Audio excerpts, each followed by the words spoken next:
Great for parties. Do you have sessions here? No, do you ever? No, not at the moment. Jiminy. Yeah. Now, I noticed yesterday, Jennifer Whitmore put out the fact that she felt the state should be running its own death notice website. Given that RIP.ie, taken over by the Irish Times, there's going to be an increase for the cost of putting up an RIP from €15 to 100. But you were sort of saying to me earlier, it's not that simple. I mean, this is something that is not a shock to the industry. I don't think it is really. They're providing a service. No more than you or me. You were looking after the Greystones Guide for a number of years, and I'm running my own business, thankfully now for 7 years this April. Yeah. And costs come into everything. You know, no matter what it is, there's a charge for it. I think RIP was set up in 2005, and there was a charge that funeral directors for putting up death notices of €15, and that hasn't changed until the 1st of January. Because you look around and we don't charge anything on the guide, but I know that, you know, just local things like East Coast now, that'll cost you more than €100 to put a notice on East Coast Radio. It is kind of accepted in many ways that, you know, when you get these things, when there's work involved, when it's well put together, people are willing to sort of accept, well, that's you know, somebody's job. Somebody has to do this. Well, you know. For instance, you've after saying East Coast, local radio stations, not only East Coast, local radio stations throughout Ireland provide death notices to be read out 3 times a day. They'll only read out up to a maximum of 5 family members' names. So that's the Catholics out for a start. Well, Catholics. Jesus your Christ. family would be out, Paul, because Well, having kids like that. Well, I could think of 5 of them we'd leave off anyway. But anyway. The charge for notice on East Coast Radio at the moment is €125. Back 20 years ago, in 2005, it was €40. Right. So it's always been dearer than RIP, and there's not a word about that. Now we should say that, you know, Irish Times, whatever about your leanings towards a newspaper, they're a solid, you know, well-run, you know, newspaper. So you can only imagine that they will run this well too. You know, it's not like they're going to be just trying to figure this out, because for many decades, people have obviously used the Irish Times for notices.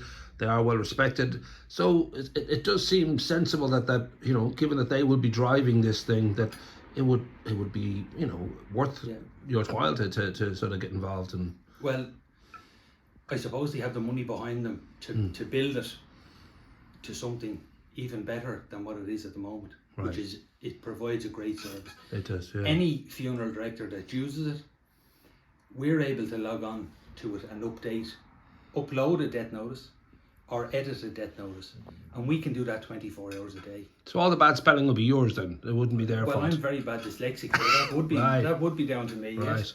Dyslexics of the world on tie. Absolutely. That's it. Now, we should say that it is an industry that I've noticed in my own mother and many others, they're kind of moving towards cremation. And that seems to be almost, in my mind, just inevitable that somewhere within this area, somebody's going to come up with a crematorium. I know there's cremation chapels, is not the same thing. The actual cremation happens elsewhere. That's something that you must sort of see that's going to happen as well. That this well, cremations are a big thing now compared to 15, 20 years ago. There's a huge amount of them. One thing that I will say, an awful lot of funeral directors are providing cremation chapels. Right. They're not crematoriums. There is no crematorium in County Wicklow. And you think there will be? We're all losing work over the fact that maybe people are under the presumption that there is a crematorium in Wicklow. There isn't. The closest one is Mount Tyrone. Is there a possibility then that Wicklow will get a crematorium at some point, or is that? I don't know, Paul. Right. It could very well happen. Yeah. It was to happen in Shangana in Shankill at the cemetery. There was supposed to be permission there. It never materialised. It would be very handy for us people here in Wicklow. Right. But at the moment there isn't. I'll sort of wrap up, because I know that as I said, the actual knee-jerk reaction to the rise in price from 15 to 100 has caught a lot of people by surprise. But there is, I think, a logic to this. There is a sense that this is a natural, you know, kind of turn of events. A death notice in any paper can cost anything from €200 to up to €600 or €700, all depending on how big the insertion is. RIP at the moment is €100. It can be as big or as small as required. Right. There is no charge, whether it's... And it's unlikely that there will be a state-run one, because it does take a lot of work, and it takes a lot of, people have to moderate, they have to make sure that the comments are appropriate, that, that this thing, is reliable, that there's going to be like an instant access when you want to find something. So, I can't imagine that the state will say, oh, we'll take that on for the entire country. Well, I think the state have enough to handle at the moment.